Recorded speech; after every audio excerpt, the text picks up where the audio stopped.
this one. So as we are saying, like the wheel already exists. Let's not reinvent it. In today's world, time is precious, and that's the key here. Because as he was talking about the constitution part and all that, so many things right now we are under this tremendous pressure. Products are changing. Like take for example, the best practice which was given by Apple was the touch concept.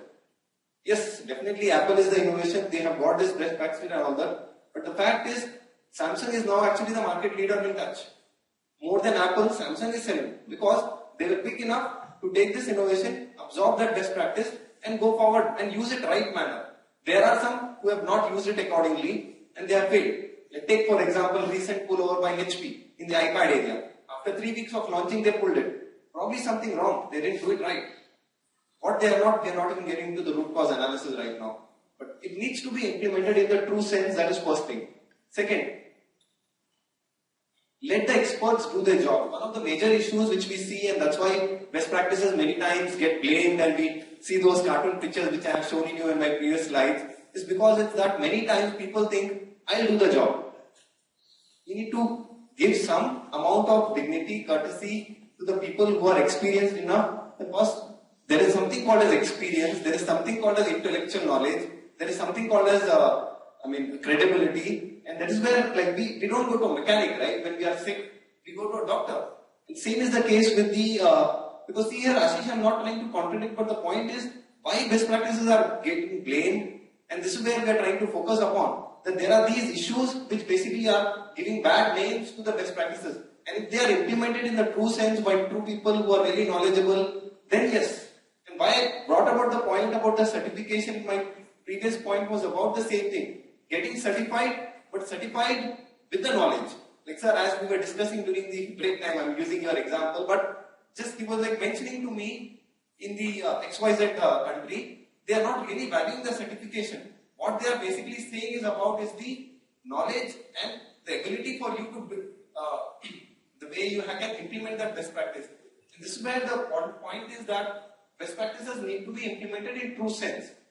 Another important point is that best practices, if implemented in right manner, will not only take care of time, cost and scope, but definitely also the quality, which I didn't discuss as an earlier part. But here I am saying this fourth picture also comes into picture, that automatically the quality of the service improves. That's more from the summary perspective. Coming to my another point before even I start with my argument, and this is where there is a cycle which you need to take care of, and as we are talking about that best practices are not good and all that, but as I'm saying, it needs to be done in the right manner. First is like you need to identify what is your vision, where are you now, where you want to be, how do you get there, how can we tell them that we have achieved there. Unless and until you answer these questions in the beginning, you will not be able to implement the best practices in the true sense. And this is where we need to be very cautious about before even going about implementing any best practice within an organization. Important aspect again.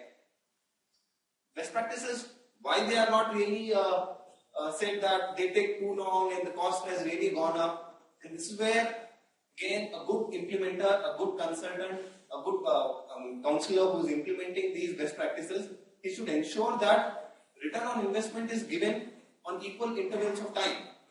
It should not be that you try to give ROI at the complete end. So this is where we are talking about that. Try to give ROI at every level. When you are simply doing the ability, and as we go into the service management space, first of the immediate recommendation we give is that take the quick wins. Implement service desk. Immediately you will be able to see some benefits. Don't try to go for configuration management first. You will be implementing it for last 6 months, and then organization will come and say service management is not helping. So implementing in the right manner is very important for best practices, and that's where we are saying target on the low hanging fruit. If I look at these slides and I just replace the term that you're using here, that they are basically supporting this practice, with the phrase that these are homegrown innovations, these slides make equal sense.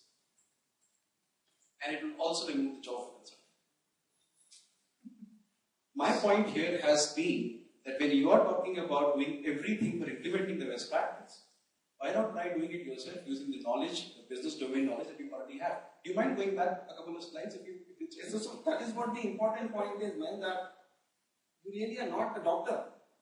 I want to come to that Right, point. we are- I want you to go back to the saying- slide and allow me to dispute the points you have We are come saying with. is like, First of all, expert do their job. yeah, I'll take all these 3 points. I wanted to And then, come but back to I these suggest, points. Ashish, let's finish my conclusion, Yeah. and then Sorry. I think we'll go to the argument phase. This is where we're saying is that best practice really is considered valuable if implemented in right manner, in a phased manner. You try to give the return on investment to business. Then the point absolutely turns out to be against that. Best practices are not bringing the true value and actually are taking up more cost. That absolutely will be totally reversed if they are implemented in the right manner. First is, everybody here knows, and we don't have to really say, please hear the old man. That's what people say. As a kids, like kids think we are the best people. We tell them, boss, हमारी भी तो कुछ कदर करो. हमने बहुत कुछ देखा है जिंदगी में. So it's the same thing. Experience counts. Leverage it. The best practices have been developed over time and assessed by hundreds of people, organizations all over the world. The cumulative years of experience reflected in the morals cannot be matched by a single organization's effort.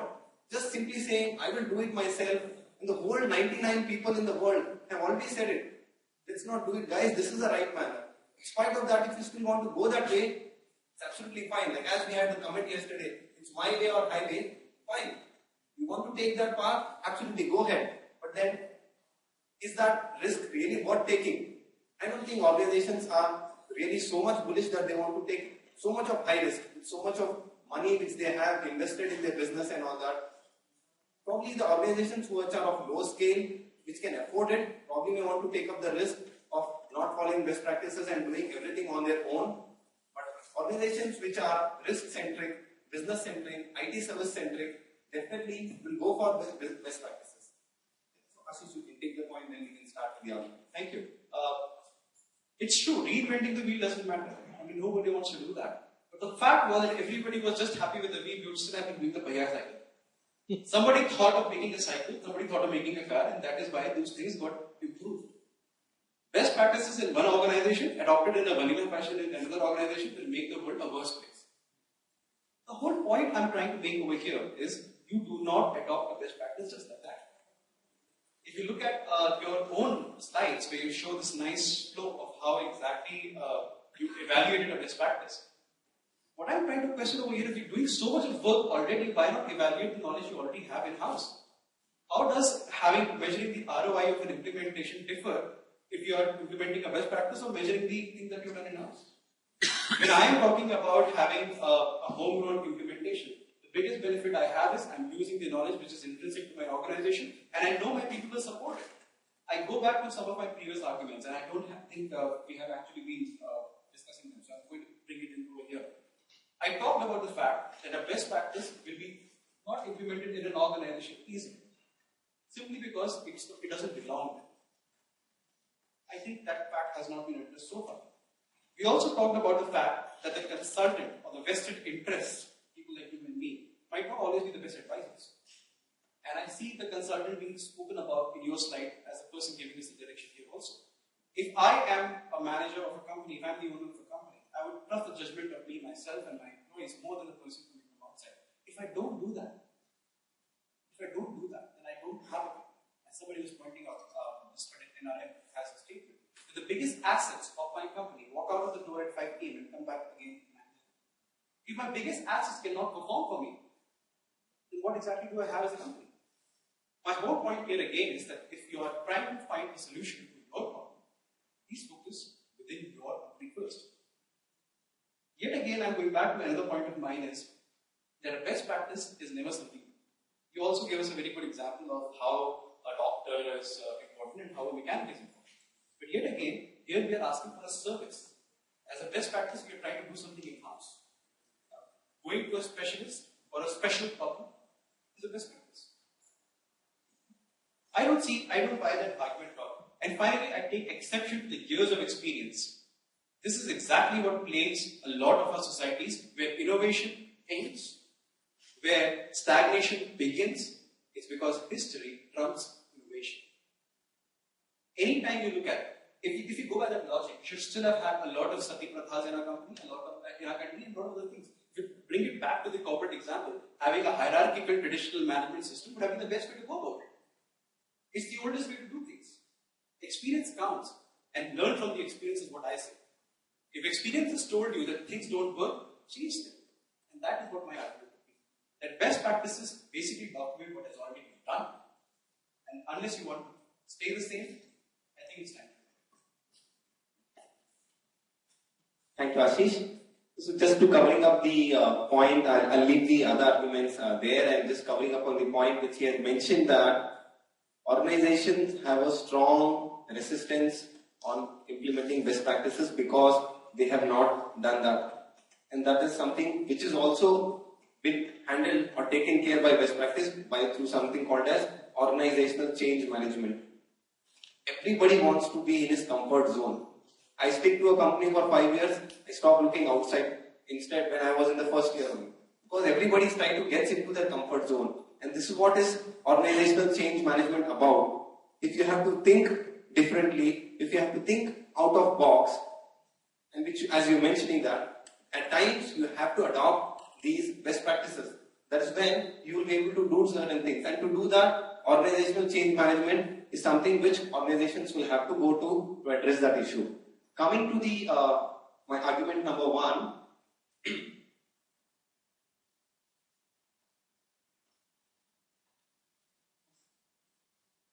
Best practices makes life of organizations much easier. Spending time, too much effort on doing certain things innovatively and in-house at the cost of not spending able to time on the actual core business which you are into basically impacts the business. Take for example the current scenario. The current scenario, organizations, why they are moving to cloud computing, why they are cutting down on their IT staff, why they are basically moving towards managed services model, outsourcing. The reason is they have realized spending so much of money, time on in-house, trying to innovate really doesn't help. Let me use this innovation and all that in my actual core business. And what is the best practice? Let me follow that. Things like outsourcing, the core sourcing which we have spoken about, those are all nothing but the best practices which basically are right now prevalent and most of the organizations are going for. There will be very, very few companies now you would see that in US are not doing outsourcing because they have realized it that this is a fact of life. If you really have to do cost saving, this is something which you cannot just go away with. So this is where you are saying is that in case if you see here, once the best practice is implemented, a small kid is also able to tell his father that you have to really switch off the lights as you go out. Because these are some of the best practices. So here what, in this example, we are just trying to say is that this is a report of more of an ISO where we are trying to do from the power saving perspective. So things are very much set out. Do this manner, do this, and absolutely you should be able to do perfect life. And this is what we are talking about in the favorable first one, that why best practices are important and why organizations should go for, because then they will be able to focus on their core business. That's the most key thing. Second point. Best practice projects have failed not because they were bad, they failed because they were not implemented correctly. That's the key fact. Most of us know it very clearly. We try to bring it up or we try to put it up on the project saying that this best practice was really not meant for us, it was not good. But it was poorly managed, it was not implemented in the right manner by right people. As he said, like, let me build in-house capability. How you will be able to build an in-house capability of a person who has been doing the same thing again and again for last 25 years. Now you tell him, Vijay, you've been working in this 25 years, now I want you to wear a different cap and tell me a way other than the way you've been doing for last 25 years. Extremely difficult for Vijay to tell him how.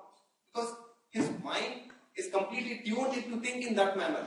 And this is where organizations have to go and look outside on what are the best practices which other organizations are going for. So where I gave you an example of touch. Organizations really didn't, mobile company didn't even think about touch until Apple came into picture, and then they have realized this is the fact of life. Moving to my argument number 3, many best practices success stories have produced a big payoff, a cost saving for the company. This is just a quick note from one of the articles on the net. where an American productivity and quality center has documented an internal best practices study from the oil and gas company, which is Chevron, and they in turn have actually had a saving of $20 million because they turned out from the way they were doing before and they completely adapted a new best practice, and this was a complete game changer, a complete saving for them.